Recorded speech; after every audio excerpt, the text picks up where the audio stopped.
I don't know. Yeah, a couple cats, 5 cats. It's almost like a Cuomo.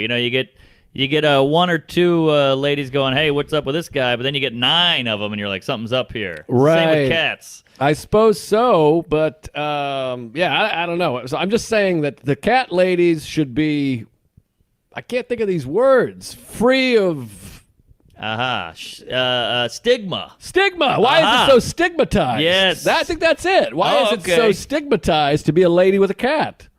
I That's think what I'm one getting is at. fine. One is fine. One's okay. 1, 2, I'd give you, but I think any animal. You got 19 pigs and 14 geese and a chicken coop. Something's up. Well, 19 pigs was me in my 20s, folks. That's the Joe List story. Ooh-wee.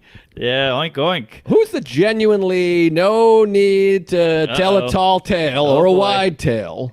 Just give me the regular, the goods, the straightforward juice.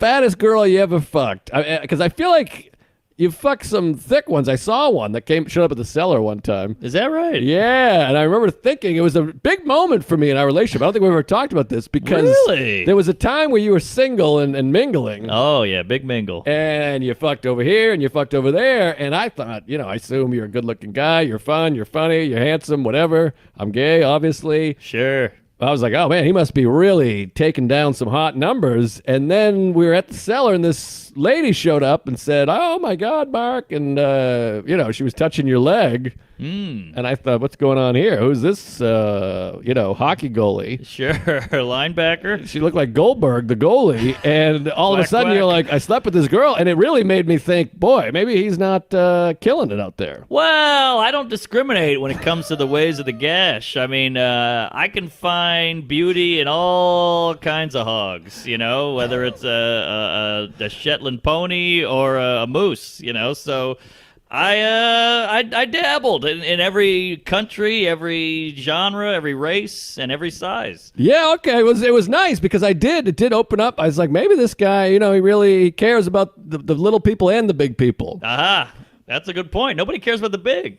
Big is not getting enough love. Well, they're doing it in the magazines and stuff. They put the big cunt on there and they say, oh, wow, she's crazy, she's brave or whatever, which is nice. But I want a little cred because I'm like, hey, I was fucking girls way bigger than this that were like missing teeth and had little mustache on either side. Oh, I know about the little double Hitler. Yes, exactly. Yes. The Hitler spread.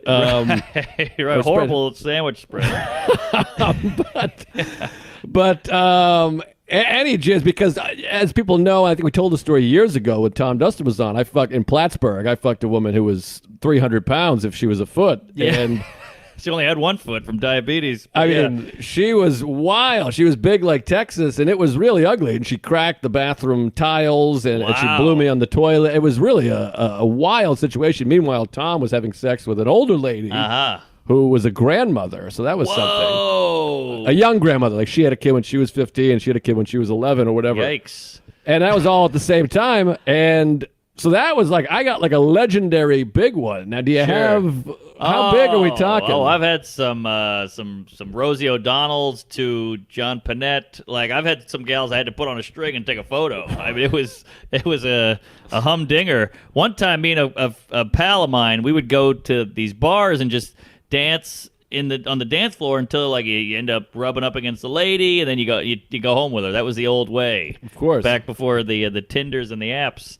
And he got this tall cup of jizz, beautiful, just fair-haired skook, and I had to take the friend home because I was trying to be a pal.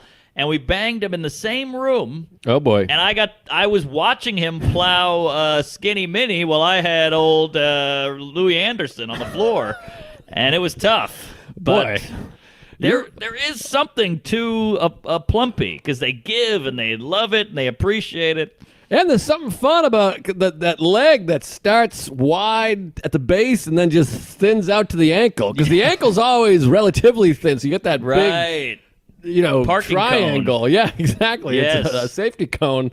But boy, it sounds like you were fishing for women at the Improv, the A&E's Improv, because you got Louis Anderson, Rosie O'Donnell, and point. fucking Wolfson or whatever that guy's name Wolf was. Blitzer. Well, all my comics. Oh no, wait. What's that guy's name? Wolfberg. Dennis Wolfberg. Yes. Apparently he murdered, by the way. Like the biggest killer ever, and then he blew you in '91. Yeah. The whiskers on that wolf were tough, the fangs. But all I know is comedy. That's all my references. So I gotta branch out and do some actors or athletes. But anyways, yeah, it was those were fun days. But Yeah. what's your feeling on like pregnancy porn? You ever dabble in there? You ever go?